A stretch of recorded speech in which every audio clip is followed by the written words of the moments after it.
இனிமையான நண்பர்களே, அன்புள்ளம் கொண்ட சொந்தங்களே, அனைவருக்கும் வணக்கம். தஞ்சாவூர் மாவட்டம் கும்பகோணத்திற்கு அருகிலே இருக்கின்ற ஆடுதுறை பேரூராட்சி தலைவர், பாட்டாளி மக்கள் கட்சியின் தஞ்சை வடக்கு மாவட்ட செயலாளர் மா.க. ஸ்டாலின் அவர்களை சில தினங்களுக்கு முன்பு கொலை செய்ய வேண்டும் என்ற நோக்கத்தோடு வெடிகுண்டுகளை வீசிவிட்டு அவரை கொலை செய்ய முயற்சித்த கும்பல், அந்த கும்பலிலிருந்து ஒரு 4 பேர் கைது செய்யப்பட்டிருக்கிறார்கள்.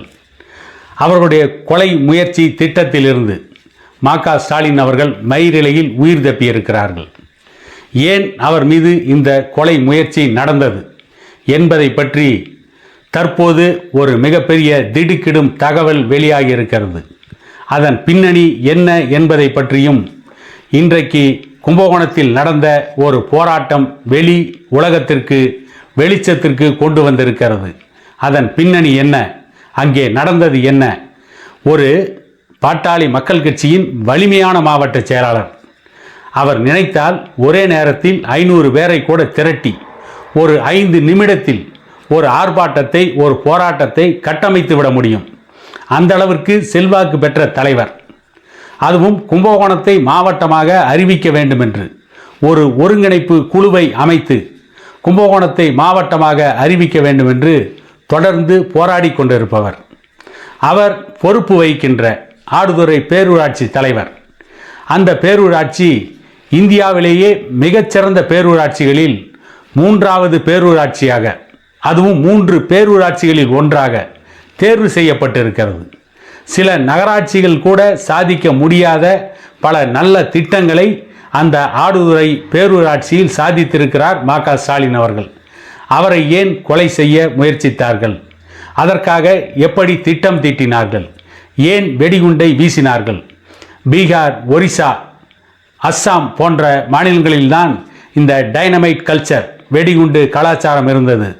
இன்றைக்கு தமிழ்நாட்டிற்கும் இந்த வெடிகுண்டு கலாச்சாரம் வருகின்ற அளவிற்கு ஏன் சட்டம் ஒழுங்கு சீர்குலைந்தது?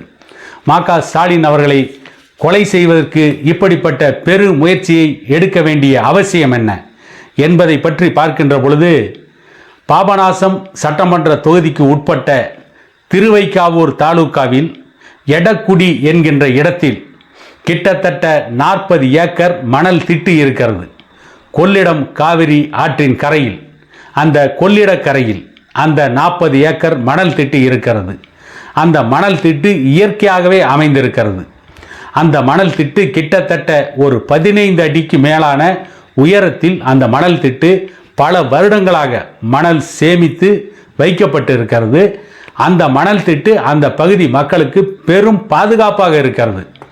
எப்படி பாதுகாப்பாக இருக்கிறது என்று கேட்டால், கொள்ளிடத்தில் வெள்ளம் கரை புரண்டு வருகின்ற பொழுது, மழைக்காலங்களில் கட்டுக்கடங்காத வெள்ளம் வருகின்ற பொழுது, மற்ற பகுதிகள், மற்ற கிராமங்கள் வெள்ளத்தில் மூழ்கின்ற பொழுது அந்த மணல் திட்டு மட்டும் ஒரு மணல் மலையாக உயர்ந்து நிற்கிறது.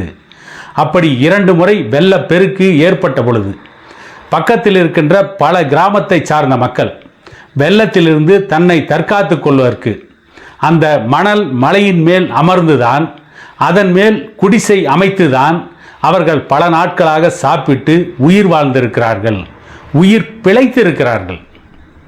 அதாவது தன்னுடைய உயிரை காத்து கொண்டிருக்கிறார்கள். அப்படி அந்த பகுதி மக்களுடைய வாழ்வாதாரத்திற்கு, அந்த பகுதி மக்களின் உயிரை காக்கின்ற அந்த மணல் மலை, அந்த மணல் மலையில் ஒரு 3 ஏக்கர் ஒரு தனியாருக்கு சொந்தமானதாக இருக்கிறது. தனியாருக்கு சொந்தமான அந்த மணல் மலையிலிருந்து மணலை எடுப்பதாக சொல்லி ஒட்டுமொத்தமாக அந்த மணல் மலையை கொள்ளையடிப்பதற்கு பல 100 கோடி ரூபாய் மதிப்பிலான அந்த மணல் மலையை கொள்ளையடித்து விற்பனை செய்வதற்கு மணல் மாஃபியாக்கள் திட்டமிட்டிருக்கிறார்கள்.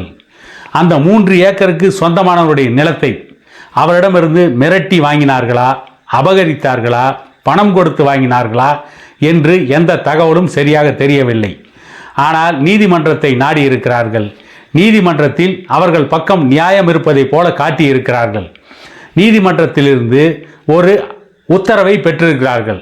அதன் அடிப்படையில் அந்த 3 ஏக்கரை தாண்டி இன்னும் இருக்கின்ற 37 ஏக்கரிலும் மணலை திருடுவதற்கு முயற்சி செய்திருக்கிறார்கள்.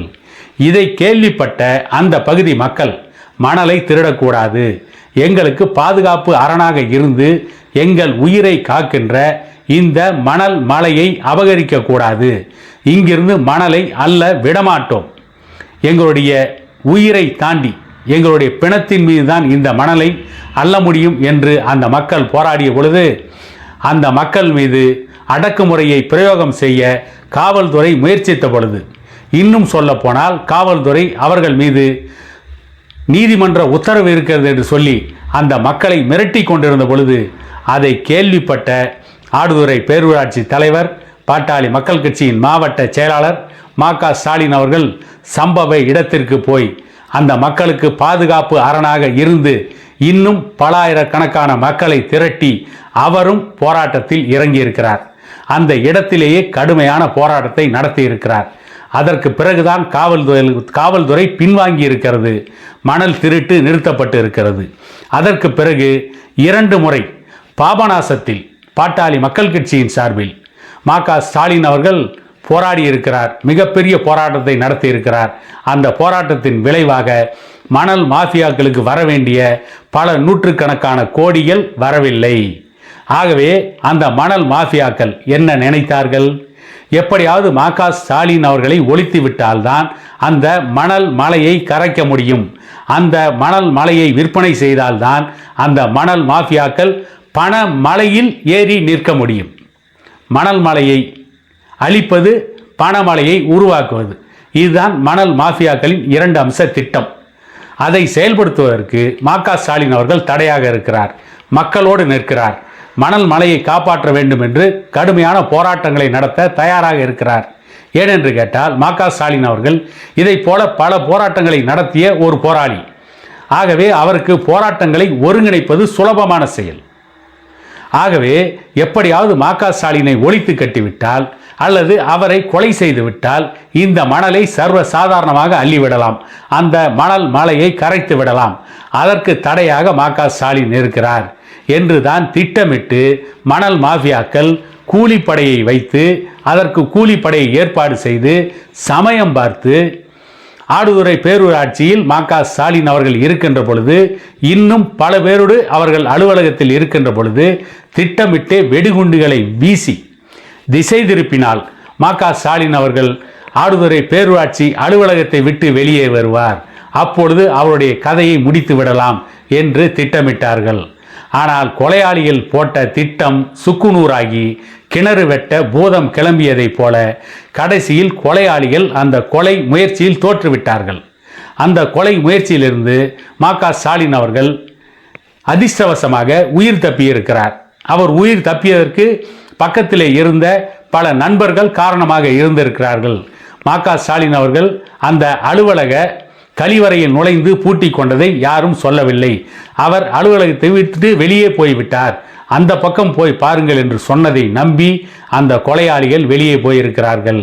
வேறு வழி இல்லாமல் அடுத்த ஒரு 10 நிமிடத்தில் ஆடுதுறை பகுதியில் இருந்த ஆயிரக்கணக்கான இளைஞர்கள் மா.க. ஸ்டாலினுக்கு எதுவும் நேர்ந்துவிடக்கூடாது என்று கையில் கிடைத்த ஆயுதங்களுடன் ஆடுதுறை பேரூராட்சியை முற்றுகையிட வருகிறார்கள் என்று தெரிந்தவுடன் கொலை செய்ய வந்தவர்கள், மா.க. ஸ்டாலின் அவர்களை கொலை செய்ய வேண்டும் என்ற நோக்கத்தில் வந்தவர்கள் உயிர் பிழைத்தால் போதும் என்று தலை தெறிக்க ஓடிவிட்டார்கள். இதுதான் அங்கே நடந்த சம்பவம். ஆகவேதான் நேற்று கும்பகோணத்தில் பாட்டாளி மக்கள் கட்சியின் சார்பில் அந்த மணல் மாஃபியாக்களை உடனடியாக கைது செய்ய வேண்டும். மணல் மாஃபியாக்களை கைது செய்து அவர்களுக்கு கடுமையான தண்டனை கொடுக்க வேண்டும்.